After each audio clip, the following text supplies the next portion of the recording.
So welcome back to another one of these videos where I tell you some creepy, disturbing shit that has happened in the past. And if you're hearing weird noises, that's my puppy. He's under the desk licking his foot. So if you hear any grunting noises, that's him. So today I'm going to be talking about 3 books that I found to me were the worst books that you could possibly get your hands on or read. There is a few out there, by all means go and research it. It is quite interesting, but to me I just found that these 3 really, I just thought were really bad. Well, probably the worst out of the ones that I found to be cursed books with deadly consequences. So as you watch me draw what I'm about to draw, I will tell you about these 3 books that are terrible books, and read at your own risk if you get a hold of them.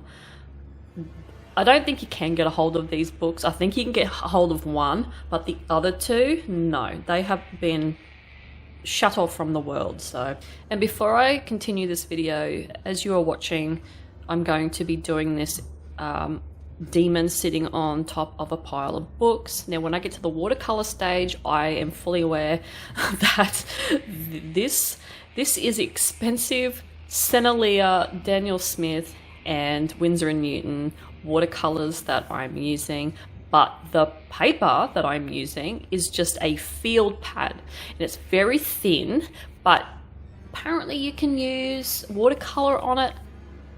I've never had a problem with those watercolors. They are like top-notch watercolors. They are really, really good. The paper made especially the monster in the books, it's just the whole thing ends up being a shit show. Just watch how the watercolor just slides around the paper and it looks terrible. So the first book that I want to talk about is called The Orphan's Story. Now this book has brought death to everybody that has come in contact with it and worked on this particular book. Now this book took 400 years to publish because no one was game enough to publish it after the people who read it, edited it, they died. They died in mysterious, horrible ways. So this book, The Orphan's Story, centers around a 14-year-old Granada orphan who leaves Spain to seek a different kind of life, fortune, and adventures in the Americas, running into pirates and having romantic escapades. It was written in the early 1600s by a man that went by the alias of, and sorry if I'm going to butcher this, Andreas de Leon. But the real author's name was Martin de Leon Cardenas. Once again, probably butchered the crap out of that. And this guy was a monk in real life who then later went on to become an archbishop. Now, he was going to publish this book, but he halted the publication of it because he was so afraid that this book would affect him becoming an archbishop of the viceroyalty of Sicily. So he just abandoned it.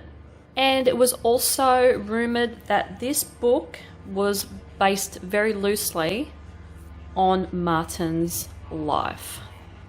Now in 1965, a Spanish academic discovered the handwritten manuscript in an archive in the Hispanic Society of America.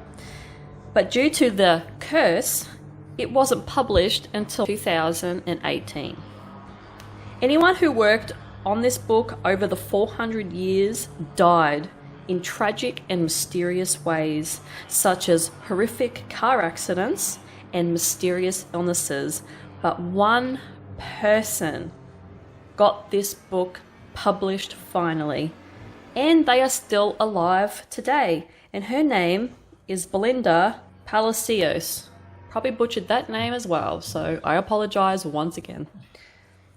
So hopefully This curse is finally lifted on this 328-paged cursed book.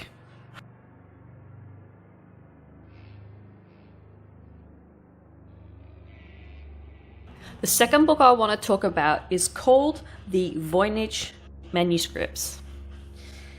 This deadly book is a complete enigma because what it says and who the author is completely unknown. It was written in the early 15th century in Italy, and no one knows how to translate this book. The book seems to be written in some alien language that no one has ever seen before.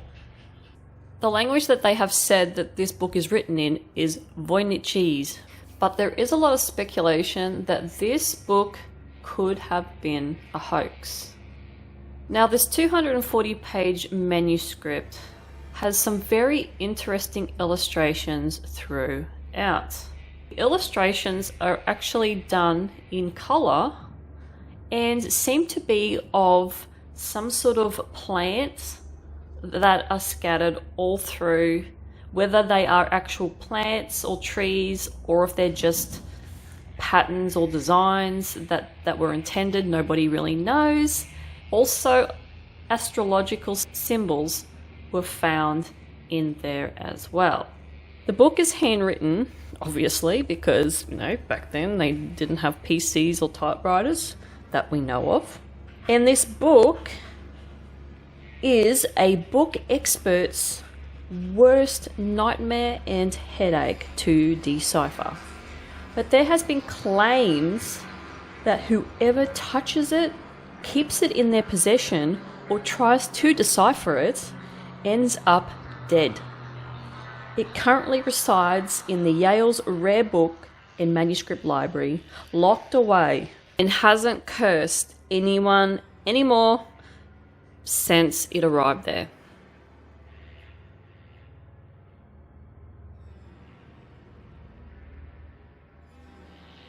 Now, the third book that I want to talk about is called the Grand Grimoire.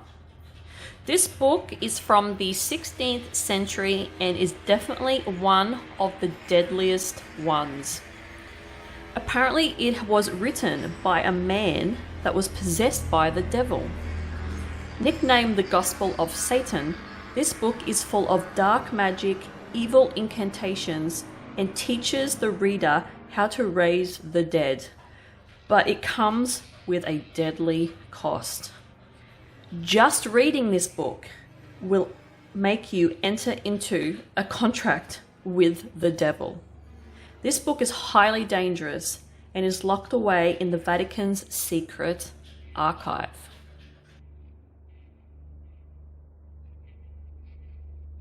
So there are some books that I would highly not recommend anybody to go searching for or read. Like I said, the last two, the second and third book, you can't get access to them. Thank Christ for that. The first one, you can. I would never read it. I would never. You can go and find out what the book is about. It's not something that is my cup of tea, so I wouldn't read it. But yeah, if you're one of those people who likes to chance fate, go right ahead. But no way in hell would you see me reading that book or any of them. But who knew? Who knew that a book could hold so much power to anyone who comes in contact with it? So yeah, it's amazing how these things exist, and whether or not it's just pure coincidence or there is deadly curses that line up with that are in these books and then people end up dying. Who knows? It's just one of life's mysteries that we will never fully know. So the illustration that I ended up doing for this video today was a demon sitting on top of a bunch of really, really creepy books. So basically, I had this image when I was sort of going through all the books, and I thought, how cool would it be to do an illustration of a demon that is just sitting on a bunch of books, waiting for people to read these books or come in contact with these books so he could curse them, you know, or haunt them or whatever. So that's what I did. And the books that he is sitting on, the top one, I'll go down from the top to the bottom. First one's called Murderers, Encyclopedia, A to Z. Genocide, New World. I got inspiration from what's happening right now in the world. Graveyard Horrors. I did put a book in there that didn't have any name at all because funny thing is it did have a name, and then I coloured it in and then couldn't see the name anymore, so I just went, oh, bugger it, who cares. The big green book is called Autopsies at Home. Oh, imagine that. Next one is Lethal Spells. The one underneath that you can't sort of see is Zombie Love. Next one, the orange one, is The Perfect Beheading. That book is basically about how to behead someone perfectly. One below that is Cannibalism, Recipes and More. DIY Beheadings, another beheading one. Seeing that I have such a fascination with beheadings, God knows why. Maybe I was in a past life. That's probably the reason why I don't like being touched around the neck, maybe. And then the last one at the bottom is called I'm Under Your Bed. So there is a bunch of creepy books that should exist. Actually, no, I take that back. So anyway, I'm done with this video. Hopefully you enjoyed these creepy facts about these cursed books, and I will see you guys in the next one. Bye.